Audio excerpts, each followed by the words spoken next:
Ben Atkinson on Drive Time. You cannot be serious! 103 The Eye. Now, we are here, and Bex is here, and hopefully I've got the right mics up this time, Bex. You know what I'm like.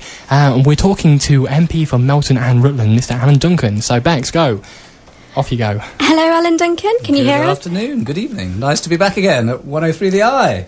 It's nice to have you here. I'd like to know, firstly, what made you decide to become a Member of Parliament? Aha. Well, actually, it was probably about 30 or more years ago. When I was at school, I first got interested. But when I was at university, I really made my mind up. And what made me do it was I was fed up at the way Britain, which I think is a great country, was going backwards. We were sort of going down the economic plug hole. We had inflation, we had strikes, we had trade unions stopping businesses doing their business. And I said, unless you get stuck into politics and try and do something about it, the country won't get better again. So 30 years ago, I said, right, I do want to be a Member of Parliament, and the main thing I feel is that if you don't have a good economy, you can't afford the schools, you can't afford the hospitals, you can't afford people's pensions, and other countries overtake you. So I said, right, you've got to be strong about economics, know what you think, and get into Parliament. And, here we are 30 years later, and I actually think that we've got ourselves into a similar sort of mess. I mean, I think that we've had 10 years of good economic growth, and where are we at the end of it? It looks as though the country is half bankrupt. We've got an enormous mortgage, no pensions, people's savings don't go very far, a lot of people's businesses are going to the wall, and that's why at the election I'll be fighting to change the government. All right, so do you find some of your some of your original ideas have come back into play again now? Now we've got another sort of economic sort of situation. Yes, and I think the big issue is debt and the fact that governments overspend. I mean, I don't like the sort of politician who sort of says, I'm going to take everybody's money in taxation, and then stand up and say, vote for me because I'm going to spend lots of money, other people's money, and then actually they spend too much, they leave a mountain of debt which people of your age are going to have to continue to pay off. And I think in the end, that is political dishonesty. And I think the intellectual dishonesty of politicians promising too much and not being able to deliver is the worst crime of politics, and that's really what I think we should be concentrating on at the moment. Surely if they're spending this money and they are left with debt, though, it shows that the government doesn't have enough money as it is with the tax that it's getting, and surely our public services need that investment in them in order to create better transport and such like. Yes, but you can't conjure money out of thin air. You've got to earn it. Some borrowing is, of course, sensible. That's logical. It is true. A lot of businesses and projects start by borrowing money and they pay it off later, and that's good economics. But you can't just, over many, many years, either as a household or as a business or as a country, spend much more than you're able to earn or pay back. And if you look at our mountain of debt now, I mean, it is enormous. It's sort of twice what it was when we had to go begging to the International Monetary Fund 30 years ago. OK, well, another big issue, one that I think Ben and I are quite sort of passionate about, considering we've just been through school and we're now in college, is education. So I think a lot of the MPs in the House of Parliament, and I think I'm right in saying that you're one of them, were privately educated. And I was just sort of thinking, it's sort of not representative of the people who, the majority of which, have not been privately educated. So do you think in that respect Parliament is not diverse enough or not representative enough? I think where you went to school doesn't necessarily determine how you represent people. I mean, I went to a fee-paying school because my father was in the RAF and was living overseas a lot of the time, and so the state actually paid for my education. So it was state-funded, but was at private education. For some of the time, he paid himself, and he had to save in order to do it. And I'm grateful that he and my mother did. I think that all sorts of people ought to be in Parliament, but representation is not about having an exact mathematical copy of everyone in the country. I mean, if you did that, you could do it by lots of different ways. You could do it male-female, You could do it age profile. You could say, well, why aren't there more 80-year-olds in Parliament? Because there are many, many more 80-year-olds in the country. You could do it by colour. You could do it by religion. You could do it by, geographical upbringing. I mean, there's no way of doing this. You can't just have a copycat way of doing it. There's no way of constructing it. But it's very important that all parties should try and be reflective of the whole country. And for instance, I think it's a real pity that so far the Conservative Party hasn't got any Muslim MPs. There are 3 million in the country, and why haven't we got any in the Conservative Party? Well, I hope after the next election we will, and we're really trying to get more women, more people of a different ethnic origin, and we need Muslims. Otherwise, if we're in government, we'll look as though we don't reflect them, not because we don't have an exact percentage, but because we don't have any. How do you intend on getting more of people from different backgrounds into Parliament? Is there a specific There are other route ways you're of doing following? this. I mean, you've got to try and encourage them and, welcome them into the party. You've got to try and pick them as candidates. But also, culturally, you've got to try as well and encourage people to be positive about politics, to want to be ambitious about, as you are, Bex, wanting perhaps to become a Member of Parliament, which would be great. But if people are negative about politics, as a lot of people are at the moment, it poisons the democratic process. And a lot of people just say, all politicians are the same and we're all corrupt, and I know that's the main feeling at the moment. But, it's dangerous if we sink into that permanent mood, because in the end, democracy just crumbles, really. It sinks. Yeah. Just quickly, sorry, Ben, I know you're burning to ask a question. Going back to the idea of private schools and state schools, do you not think it shows a lack of support for state schools that many members of Parliament were privately educated and that they have their children privately educated?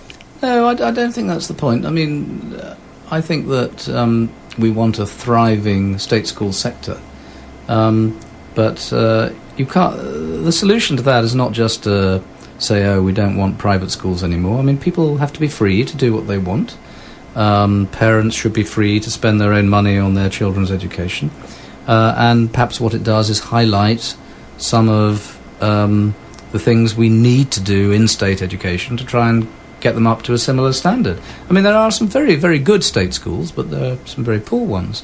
And, issues of discipline and examination standards, of course, things you always have to look at when it comes to education. Yeah, and just going back to, you were talking about the sort of economic problems we've got at the minute, and what I was interested in, something that affects me, because both me and Bex are going to be applying for university this year and going next year, is recently we've heard a lot in the news about a lot of university people not getting jobs when they've left. 18 to 25-year-olds are one of the biggest unemployed sectors of the community, and people are they've not got through clearing, they're having to apply again next year, so it's sort of a never-ending circle. What are your views on that, and do you think things are going to get sort of worse before they get better? Well, I hope we're near the end of the recession, but, we started this discussion by me saying how angry I have been at the economic problems we face. Well, one of the reasons graduates are finding it difficult to get jobs at the moment is because the economy is in difficulty. And the main reason the economy is in difficulty is because the government's made a mess of it. If we hadn't spent so much and we'd saved a bit more, the government would be able to do things which at the moment it can't do. Businesses, for instance, are finding it difficult to take on new people because they're very short of credit, and in many cases a lot of the demand for their products has fallen, and so they're not going to employ people. Now, if the economy were healthier, then they would. So, once again, it goes back to the importance of having politicians who are prepared sometimes to say no in order to make sure that people's interests are safeguarded in the years that follow. And the politicians that go for quick popularity by saying, yes, vote for me, I'm going to spend everyone else's money in order to buy votes, are the ones who, in the end, leave you in difficulty. We are in a global recession, though. It's not our government that's caused it, sort of, per se. Well, I think that it is happening all over the country. We've had an Asian recession in the past, but some of the countries, for instance, which have been sensible and saved money, like Canada and Norway, have not had a banking collapse like we have. We were supposed to be the top banking centre of the world, and it's become a mess. And, few years ago, the government was saying, oh, well, let's tax all these banks. Now they're bailing them out. I mean, they don't understand, I think, what's been going on. And if they hadn't handled the public finances as recklessly, we would be able, I think, to be in a much better position. Thank you very much. What we're going to do, we'll play a bit of music now, a bit of a musical break, and then we'll come back and hopefully talk about a few things that are more local to Melton and your constituency. Ben Atkinson on Drive Time. You cannot be serious! 103 The Eye. There we go, a little bit of Nilsson and Without You. We'll pick that song for you. Thank you, that was my request. Yes, very good. We had you singing in the studio to it as well. That was quite impressive. Yes, we did, It's yes. embarrassing, actually. Bex, what were you going to say? You got a bit of a question about... Yeah, well, I'm a member or part of the UK Youth Parliament, and one of our campaigns this year that I'm involved in is trying to introduce compulsory political education into schools. I think at the moment it's not offered as a GCSE anywhere. A lot of schools don't offer it as an A-level, and it's sort of skipped over a bit when it comes to citizenship. So do you think you're in support of that campaign? I most certainly am. I mean, we were just talking a moment ago. I am absolutely shocked to find out that you're not taught politics at King Edward VII and can't be. I mean, I am astonished that that's not the case. I mean, people will not know how to vote or behave or think clearly unless they're taught how our political system works. Everyone thinks they're entitled to a political opinion, and they are. But how can they be good, informed opinions if they're not taught about politics? I mean, you need to know how the voting system works. You need to know how our parliamentary and devolved governments work. You need to know the powers of the Prime Minister and what Parliament's all about. I mean, Bex, I know you're part of the Youth Parliament, and in fact, I'm Shadow Leader of the House of Commons, and we voted to make sure that for one day the Youth Parliament can sit in the House of Commons. Yep, I'll be there. You'll be there, that's good. Now, I think it's during our party conference, isn't it? It's October the 8th or something like that, isn't it? I think it's a bit later in October, I'm not sure. If I can be there, I will, but it's an important way of making people enthusiastic about politics. Because at the moment in politics, that there's not enough knowledge, and there's an enormous amount of hatred and derision. But in a democracy, you need people who are prepared to stand for office at a local or a national level, and then the people who are prepared to vote, having thought about why they're going to cast their vote as they do. It's two sides of a very important equation. Now, if those two sides are not, on both sides, working well, you've got a problem.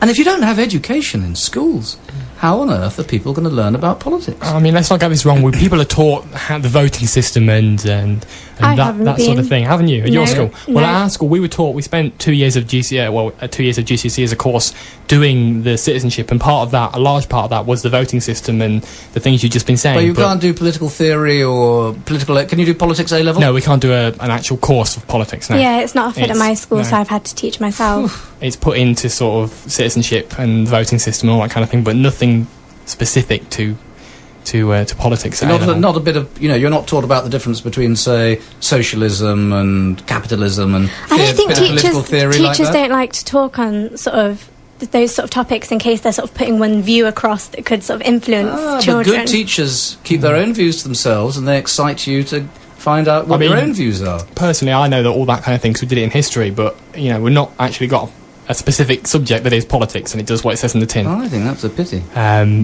So hopefully in a few years' time. I think the worst part is that young people say that they're not interested in politics, and ask most young people and they'll tell you they're not interested, but when it comes down to it, they do have views on the important sort of topics, and they are very opinionated, and if they sort of link that to politics through the political education, I think it would be a really interesting result. Because the democratic process needs to be civilised.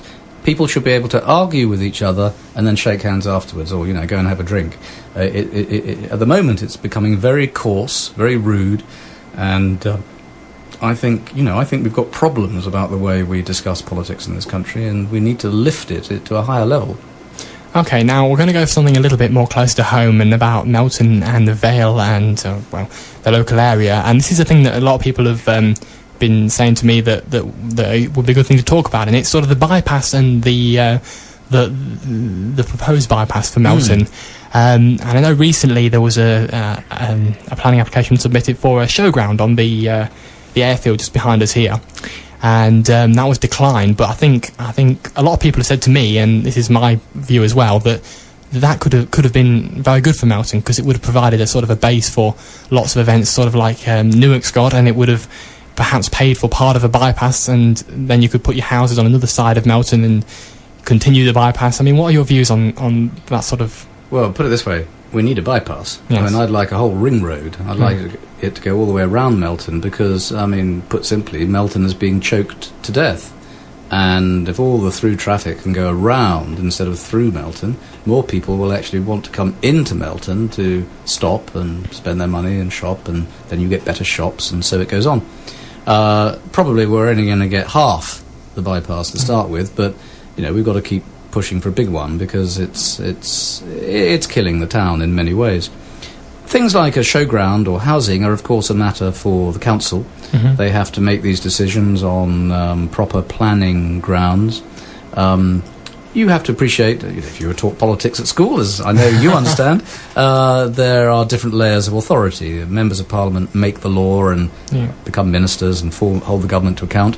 Councillors are the planning authority, and they have to follow the rules about what they want. And they're entitled to have a view of the town and to try and enhance its future.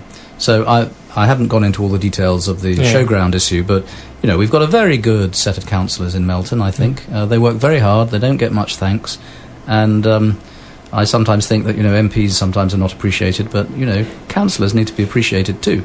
Yes, all right. Thank you very much, and hopefully we will get our bypass in a few years' time. You never know. Hopefully. Bex, were you going to say something? No, the other question I had, though, was votes at 16. Go. Are you for or against? I'm against. I think, you know, like driving, you need to have an age where people have learnt, experienced a bit of life and make decisions.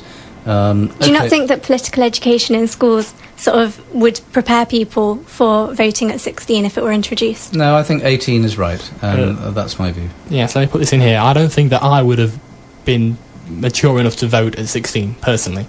I mean, because I've just got my thing through to say that I can vote, you know, because I'm 18 next Thursday. Happy birthday for next Thursday. Thank you very much. But I'll have to send you a birthday card from my office. I better tell them now. Oh, thank you very much. Yeah, I mean, I don't think, personally, I would have been mature enough, thinking back when I was 16, to vote at 16, so... But given that MPs represent young people as much as they do adults, surely young people should have a say. And you can pay tax when you're 16. You start paying tax if you go out and get a job that earns enough. So surely people should have a say on where that tax is going. I just think that 18 is about right. You know, when people have really begun to take on responsibilities, pay bills, understand things a bit, you know, will have left home. I think it's about right. I mean, there's no need to rush it, I don't think. And you're keen. You're, you know, you're unusual in many ways, your enthusiasm, and I love it, and it's good to see. But I think that the political system needs thought, and people, I think, need to realise when they get to 18 it's a milestone which does entitle them to vote, and then they should appreciate the importance of it and make sure they do vote. Too many 18-year-olds don't vote at all. Which is where political education would come in handy again. Precisely. I mean, at 16 I probably wouldn't have bothered to vote, but now... I will be doing. Well, you'll be voting at the next election. Yes, I will be. Yeah, yes. One way or another. I won't ask which way. No, not for the airways, I don't think. Anyway, I was gonna go back to the bypass and say that I always thought we wanted a bypass, we needed a bypass, but I never had any personal experience until sort of this last year. I've been learning to drive, and particularly last week, which was bank holiday weekend, and I was in Melton, and a lorry had broken down, or some sort of truck had broken down on the bottom of Leicester Street, just outside your office there, yeah. And the traffic had backed right the way up, round past Angle Hill, up the Burton Road halfway, and I was driving down there with my instructor in it, and we went round the other way, and round the ring road that is normal way at the minute, and it was backed up Nottingham Road and Asselby Road as well. Not because of that incident, but because it being bank holiday, you know, people coming in and out of Melton. So that's just a bit of personal experience as to why we need a bypass. Yes. I'm with you on that. Thank you very much. And we don't want stationary traffic in front of my office. No, you'll never be able to get out anywhere. So go where you want to go to. Anyway, thank you very much for talking to us. It's been a bit of a pleasure, hasn't it? It felt good. It's been really good nice having you in the both. studio. Thank you. Yes, thank you very much. Ben Atkinson on Drive Time. You cannot be serious! 103 The Eye.